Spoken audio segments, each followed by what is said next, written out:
Reproductive health lesson 4 part 3 हम आप लोगों को बताने जा रहे हैं। इससे पहले पार्ट 2 आप लोग का हम डाउनलोड किए थे, जिसमें सभी टॉपिक को सही से समझाया गया, परंतु उसमें वीडियो कुछ आने में दिक्कत हो गया। परंतु आप जो वीडियो आपको दिया गया, बोर्ड पे लिखा गया है प्रश्न, जैसे जन नियंत्रण क्या है, जनसंख्या नियंत्रण के उपाय बताएं और जनसंख्या नियंत्रण के मेथड बताए थे। बहुत सारी विधियां थी, जैसे हार्मोनल मेथड, आपका प्राकृतिक विधि और यांत्रिक विधि। ये 3 चीज़ आपको मैंने पार्ट 2 वाले वीडियो में आपको मैं बता चुका हूँ। तो उस वीडियो को रोककर सही से देखिएगा आप, और जो बोर्ड पे लिखा होगा उसे कॉपी राइट डाउन कर दीजिएगा।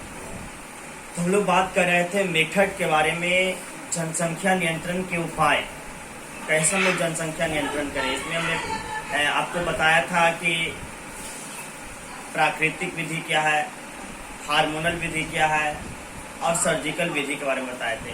तो प्राकृतिक विधि मैंने बताया था कि इसमें निषेचन के समय पुरुष अपने शिशु को यौन से बाहर निकाल लेता है। आपको मैंने बताया था निषेचन के जो प्राकृतिक विधि बताया था, फिर से एक बार समझा दें।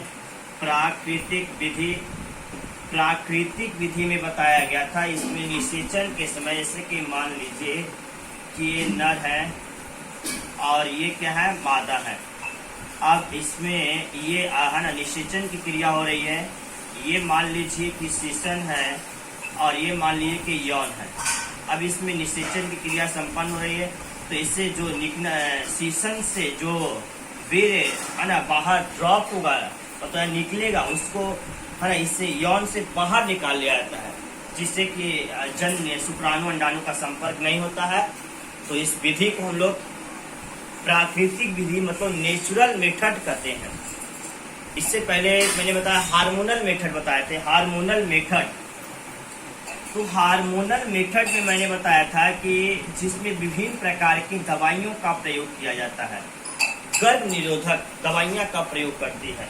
जैसे देखिए कि गर्भ निरोधक दवाइयां का प्रयोग करती है, तो उसे कहा जाता है हार्मोनल मेथड, जिसमें बहुत सारा हमने आपका मतलब मेडिसिन का नाम बताया था, जैसे कि माला एन, माला डी, आपका फिर बताए थे सहेली, और फिर इससे बताया गया था आपका ओवरल गोली, ओवरल। ये सारी मतलब मेडिसिन बताया गया था, जिसके सहायता से मतलब कि व्यक्ति जनसंख्या नियंत्रण कर सकते हैं। इसका इम्पोर्टेंट क्वेश्चन यह है, यहाँ पे ऑब्जेक्टिव प्रश्न पूछा जाता है कि देखिए ये जो माला एन है, माला डी है, इसका प्रयोग मतलब कि 21 दिनों तक लगातार किया जाता है, मतलब रोज प्रयोग किया जाता है इसका। मासिक चक्र के बाद, मेंस्ट्रुअल साइकिल के बाद, मतलब 4 से 5 दिन के बाद इस मेडिसिन का एक टैबलेट के रूप में डेली उपयोग किया जाता है। परंतु सहेली का प्रयोग सप्ताह में किया जाता है, वीक है ना, सप्ताह में किया जाता है। तो ये ऑब्जेक्टिव क्वेश्चन पूछते हैं कि माला एन, माला डी का प्रयोग है ना, नहीं रोज गर्भ निरोधक दवाइयां का प्रयोग किया जाता है। तो आपको ऑप्शन रहेंगे माला एन या माला डी, तो आप उसमें आप करेक्ट आंसर मारिएगा। साप्ताहिक जब आएगी तो सहेली मारिएगा। ओवरल गोली का भी वही होता है, मासिक के बाद मतलब वो टैबलेट होता है, इसका भी प्रयोग उसी तरह से किया जाता है। अब यहाँ पे इम्पोर्टेंट क्वेश्चन यह है कि हार्मोनल मेथड में यहाँ पे बोल रहा है कि माला एन, माला डी जो गर्भ निरोधक गोलियां है रोकती है। क्वेश्चन आ सकता है कि गर्भ निरोधक गोलियां रोकती है।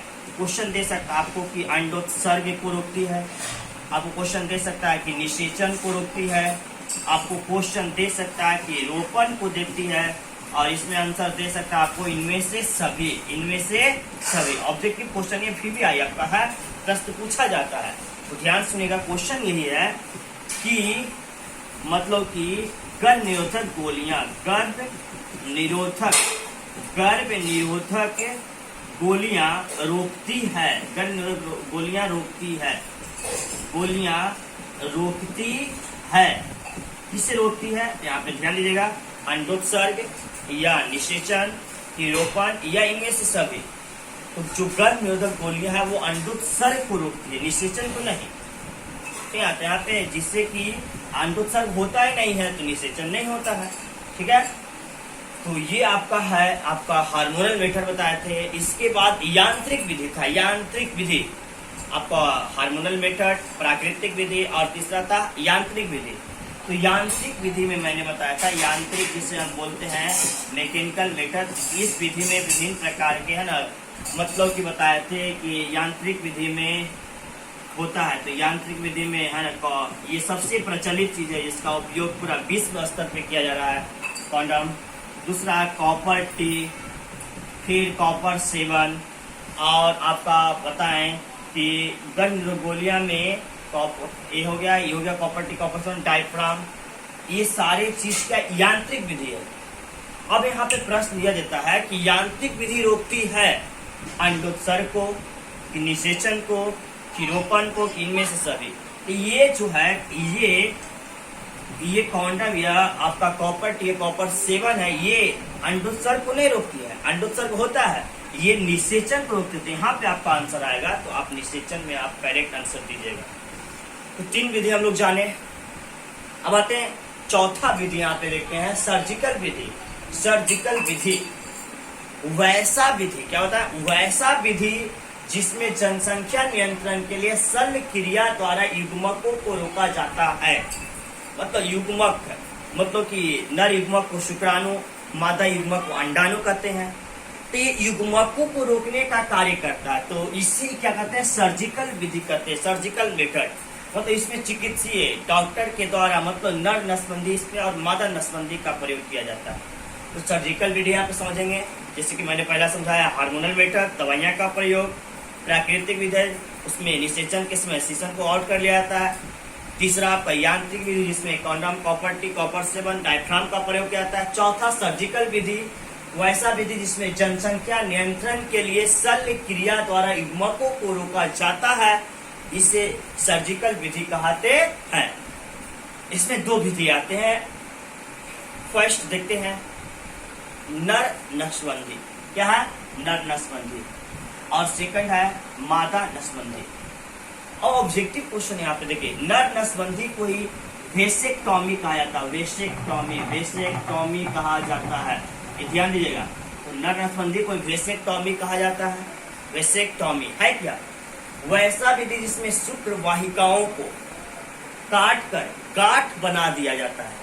वैसा विधि जिसमें शुक्र वाहिकाओं को काटकर गांठ बना दिया जाता है, जिसे कहा जाता है नर नसबंदी, वेसेक्टॉमी कहा जाता है।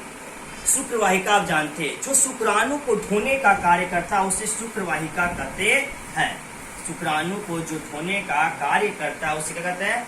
शुक्र वाहिका कहते हैं। जैसे कि मान लीजिए कि ये विषम है और यहाँ से